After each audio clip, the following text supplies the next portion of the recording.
पिछले 5 साल में हम ये महसूस कर रहे थे, जब भी मैं देखता था हमारे खामरा जी एमएलए जी के आगे पीछे घूमते रहते थे। मैं सोचता था पता नहीं क्या करते हैं, क्या किसकी चुगली चाटा करने आते थे। लेकिन मैंने आज जो देखा, इन्होंने अपने अथक प्रयास से माननीय विधायक जी से जो इस पंचायत में काम कराए हैं, आज शिलान्यासों की और उद्घाटनों की जो पट्टिका का उद्घाटन किया है, उसको देखते ही मैं रह गया कि वास्तविक रूप से इस पंचायत में क्या क्या काम हुए। दिनेश जी, धन्य हुआ आपके पराक्रम को कि आपने विधायक जी से जो मांगा वो करके दिखाया। मैं आपको बता देना चाहता हूं, पिछले 70 साल में इस तिजारा विधानसभा में जो काम हुए हैं और उनकी तुलना में ये 5 वर्ष बहुत भारी पड़ रहे हैं। आपके पास हर हाथ में एक पर्चा है। एक तुलनात्मक दृष्टिकोण से इसको मद्देनजर करके देखना और अपने आप में मनन करना कि पिछले 65-70 साल का इतिहास में जो काम हुए और इन 5 सालों में अगर ये काम 5 साल के भारी ना पड़े तो हमसे कह देना। आप देख लीजिए, शिक्षा के क्षेत्र में, स्वास्थ्य के क्षेत्र में, सुरक्षा के क्षेत्र में एक अभूतपूर्व काम को अंजाम दिया गया है। क्योंकि अब मैं सारे काम तो गिनाऊंगा नहीं, लेकिन एक जरूर बात कहूंगा। पिछले 70 साल में तिजारा में एक कॉलेज हुआ करता था और वो भी डिग्री कॉलेज, एक ही संकाय थी। लेकिन आज उसमें 3-3 विषय ला करके माननीय विधायक जी ने हमारे बाल बच्चों को एक पढ़ने का अवसर दिया है। धन्य हो विधायक जी। मैं आपका इस मंच के माध्यम से धन्यवाद करना चाहता हूं कि आपने एक विकास की जो गंगा बहाई है, एक क्रांति लाए हो, उसके लिए आप बहुत बहुत धन्यवाद के पात्र हैं। हम तो यही कहना चाहेंगे कि अगर जनता को मूड बनाना चाहिए जिस दिन विधायक का चयन किया जाए, मन में सोच लेना चाहिए कि हमारे विकास की में कौन भागीदारी निभा सकता है। आपके अथक प्रयास में, आपके 3 साल के कार्यकाल में, मैं 3 साल का इसलिए कह रहा हूं कि 2 साल आपका कोविड में बर्बाद हो गया। राज्य सरकार की तरफ से या किसी भी एजेंसी के माध्यम से आपको 1 रुपया भी नहीं मिला। वो सारा का सारा मेडिकल डिपार्टमेंट को आपका फंड सौंप दिया गया। इन 3 साल में जो आपने करके दिखाया, अच्छा से अच्छा एक मंत्री भी अगर तिजारा से होता तो भी नहीं कर सकता।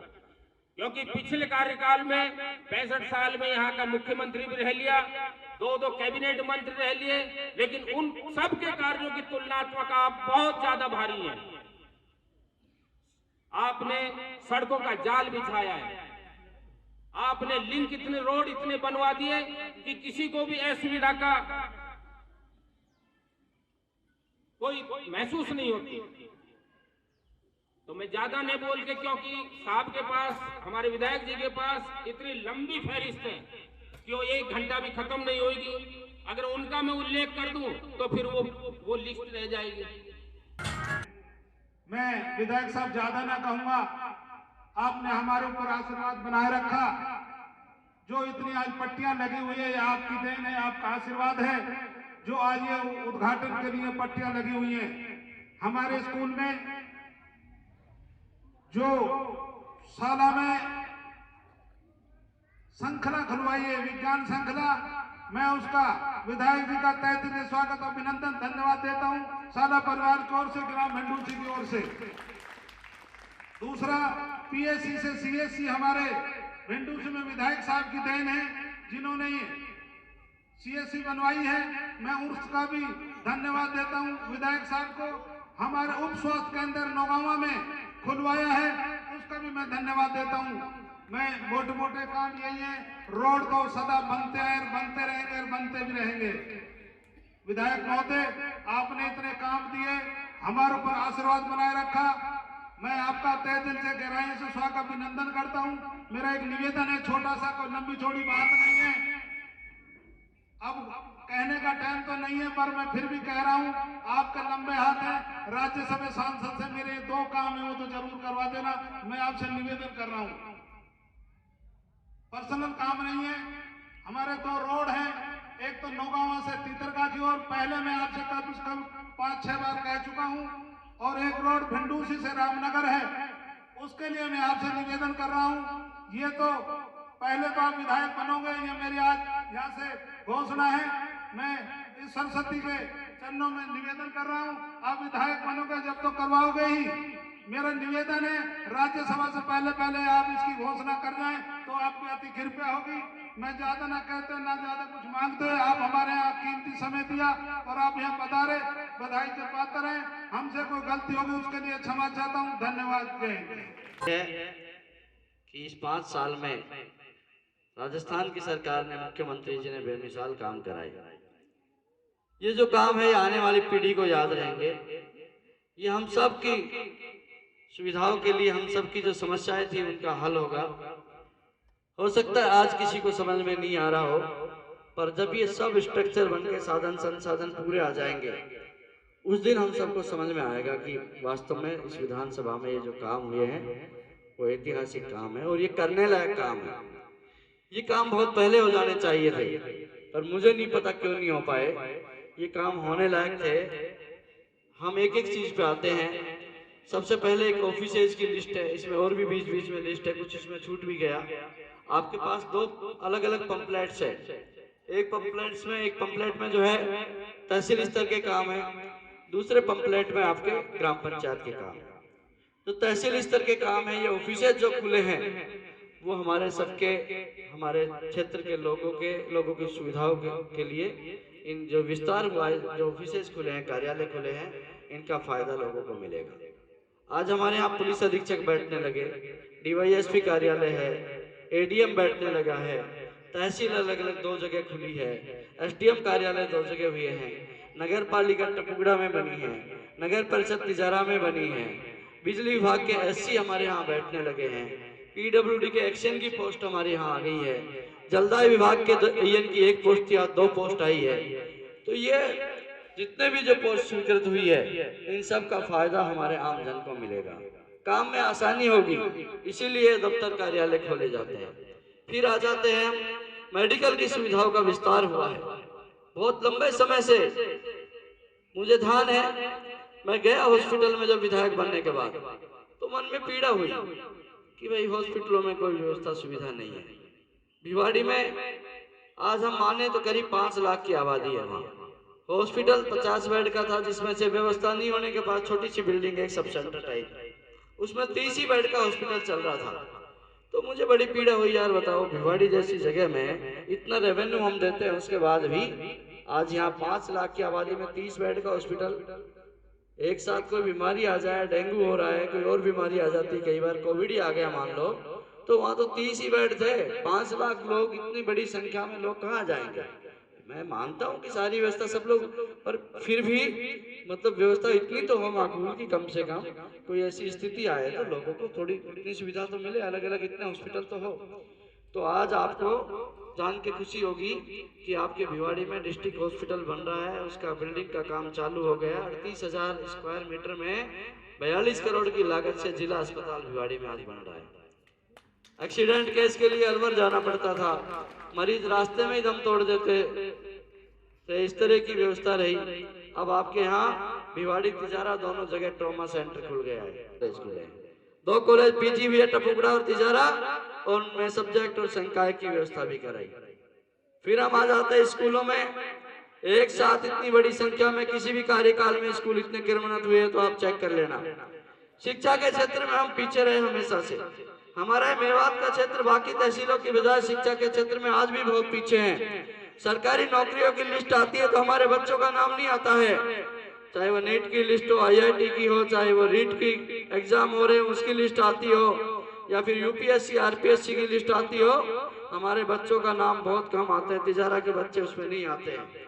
मैं चाहता हूं हमारे बच्चे भी आगे बढ़े, इनका भी नंबर उन सब में आए। जब मेडिकल की लिस्ट आए, जब इंजीनियर की लिस्ट आए, जब डॉक्टर, जब हमारे यहाँ टीचर्स की लिस्ट आए, RPSC में RAS RPS की लिस्ट आए तो हमारे बच्चों का भी नाम उसमें हो, लेक्चरर की लिस्ट आए उसमें भी हमारे बच्चों का नाम हो। तो इसके लिए हमने शिक्षा के क्षेत्र में आपके यहाँ पर 50 से ज्यादा स्कूल आपके विधानसभा क्षेत्र में क्रमोन्नत कराए। क्या भी गिनेंगे तो 100 के आसपास आज मेरे हिसाब से विधानसभा में होगी। तो सब में तो नहीं खुल सकते। 12 मिले, CHC 4 आई, आपके हॉस्पिटल में 1 आ गया, सब्जेक्ट आए 12 जिसमें से आपके 1 आ गया। तो ये बड़े काम है। एक ही मिलता है एक विधायक को 1 साल में, तो उसमें हमने आपके बिंदुसी को प्रायोरिटी पे रखा। फिर आपके बिंदुसी से नौगावा फीडर का डामरीकरण हो गया, सरपंच साहब चल रहा है काम इसका। बिंदुसी से नौगावा का जो रोड है, नौगावा फीडर पावर हाउस की तरफ जो है 45 लाख रुपए इसके स्वीकृत हुए। एक ढाणी के 15 लाख अलग से स्वीकृत हुए हैं। अलवर भिवाड़ी सड़क से नौगावा सड़क के नवीनीकरण के 16 लाख रुपए। संपर्क सड़क रामनगर की जो है बिंदुसी से रामनगर की सड़क, उसका नवीनीकरण हुआ है 27 लाख रुपए। और उसके अलावा PhD के भी आपके यहाँ पर मैं देख रहा था, जैसे बिंदुसी में 1 करोड़ 10 लाख रुपए स्वीकृत जनता जल योजना के तहत पानी की योजना घर घर पहुंचेगी। इसमें भी आधा पैसा केंद्र सरकार का है और आधा राज्य सरकार का, इसमें भी आधा हिस्सा हमारा है। तो ये जो काम हुए हैं, आपके पानी की व्यवस्था हो गई, सड़कें 2-3 थी, आपके 2 डामरीकरण हुआ, एक नई सड़क बनी है, आपके CHC खुली है, आपके स्कूल में संकाय आया है, नौगावा में एक आपके यहाँ पर वो खुला है, नौगावा में उपस्वास्थ्य केंद्र खुला है। फिर ये हैंडपंप के इंटरलॉकिंग के भी काफी सारे काम हैं। PHC में हमारे पहले जब PHC थी बिंदुसी, वहाँ इंटरलॉकिंग का काम हुआ। बिचफुड़ी में सिंगल फेस बोरिंग लगी है। नौगांव में राम सिंह यादव के एक हैंडपंप लगे हैं। सूरावास में एक हैंडपंप लगा है। रामलीला मैदान में एक हॉल का निर्माण हुआ है, उसके लिए भी 5 लाख रुपए की राशि विधायक कोष से जारी हुई है। बंद पाइपलाइन रामनगर में 4 लाख रुपए। शमशान घाट में इंटरलॉकिंग व टीन शेड का काम रामनगर में, इसमें भी 3 लाख रुपए दिए हैं। फिर आपके अंबेडकर भवन का नौगांवा में 6 लाख रुपए स्वीकृत है। वो काम हुआ थोड़ी अभी आए। नौगांव में भी 6 लाख रुपए अंबेडकर भवन के स्वीकृत है। बंद पाइपलाइन पावर हाउस की, और ये फिर है एक 5 लाख रुपए जले सिंह के मकान की तरफ है। फिर मेवात में भी काफी काम है जो भी आने वाले हैं, जैसे बिंदुसी हो, रामनगर बिचफुड़ी में कब्रिस्तान की 4 दीवारी है, नौगांव में स्कूल की 4 दीवारी है। ये काफी काम है जो भी आने वाले हैं। पंचायत समिति जिला परिषद से भी काफी काम आए आपके यहाँ पर। तो इस तरह करके आपके यहाँ गांव में भी काम हुआ है, कस्बे में भी हॉस्पिटल बना है, उप स्वास्थ्य केंद्र आपके हुआ है, सब्जेक्ट संकाय आए हैं। तो 5 साल में जितनी कोशिश हुई मैंने करने का प्रयास हुआ है। पर सरपंच साहब आपने कहा, ऊपर वाले ने मौका दिया तो फिर आशीर्वाद लेने आएंगे, और कोई कमी भी सी रहेगी अगली बार पूरा कर देंगे, और नहीं भी मिली तो भी जितनी मुझसे सेवा होगी आपके बीच में हाजिर रहूंगा।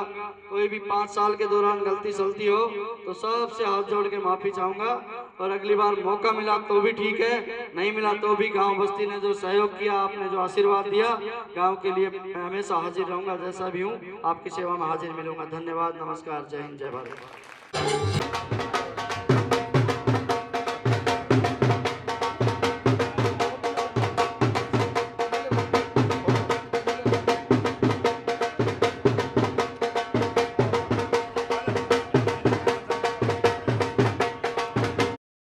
विधायक संदीप यादव जी लगातार उद्घाटन कार्यक्रमों में शिरकत कर रहे हैं। इस समय स्मार्ट क्लास का उद्घाटन किया है। विधायक जी बहुत शुभकामनाएं आपको भी और सरपंच साहब को। तो लगभग एजुकेशन को लेकर आपने विशेष ध्यान दिया है, क्या ये पूरा कार्यक्रम है और कैसे आप इसको देखते हैं? देखिए, शिक्षा के क्षेत्र में तिजारा अब आगे बढ़ रहा है। आप देख रहे हो सभी हमारे प्रिंसिपल साहिबान, हमारे जितने भी सरपंच साहिबान हैं, जनप्रतिनिधि है, सब लोग इस चीज़ पर विशेष ध्यान दे रहे हैं। और आज स्कूलों में देखो शानदार शानदार बिल्डिंगें हैं, पेंट हो रहा है, कुछ CSR से करा रहे हैं, कुछ सरकार से करा रहे हैं, ऐसे करके अब बड़े सुंदर सुंदर स्कूल है। और ये मैं राज्य सरकार का धन्यवाद करता हूँ, मुख्यमंत्री जी का धन्यवाद करता हूँ कि उन्होंने ये स्मार्ट क्लास चालू करवाई है स्कूलों में। तो कल भी हम एक जगह उद्घाटन किया था, यहाँ भी है, इसरोदा में भी है, बहुत सारी जगहों पे स्मार्ट क्लासेज चालू हुई है।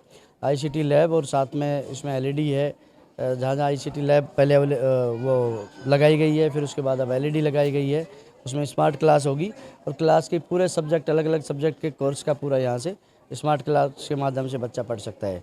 कभी कोई टीचर आज एब्सेंट है तो पीछे से अगर पढ़ना है बच्चे को तो वो स्मार्ट क्लास के माध्यम से स्टडी कर सकते हैं। स्मार्ट क्लास को कितना बड़ा मील का पत्थर देखते हैं एजुकेशन के क्षेत्र में? बिल्कुल आज ज़रूरी हो गया ये सब चीज़ें। बच्चों को अब जिस तरीके से आज माहौल है, कुछ भी चीज़ है उसको प्रैक्टिकल देखेंगे, आप स्क्रीन पे देखेंगे तो उसका बड़ा फ़ायदा बच्चों को मिलेगा। बिल्कुल। स्थानीय संबंध सरपंच खमरा जी साथ में है, कैसे देखते हैं सर, क्या कहेंगे स्मार्ट क्लास को लेकर के? आपके स्कूल में बहुत भव्य जो है कि कार्यक्रम भी हुआ है और उसके साथ में स्मार्ट क्लास। हमारे स्कूल में स्मार्ट क्लास का पहले से भी प्रोग्राम चल रहा है और अब भी ये जो LED लगाई इससे हमें बहुत फ़ायदा मिलेगा। हमारे टीचर है, अब इंग्लिश से टीचर लगा है स्मार्ट क्लास के लिए, हमारे आगे के लिए एजुकेशन में बहुत बढ़ावा मिलेगा।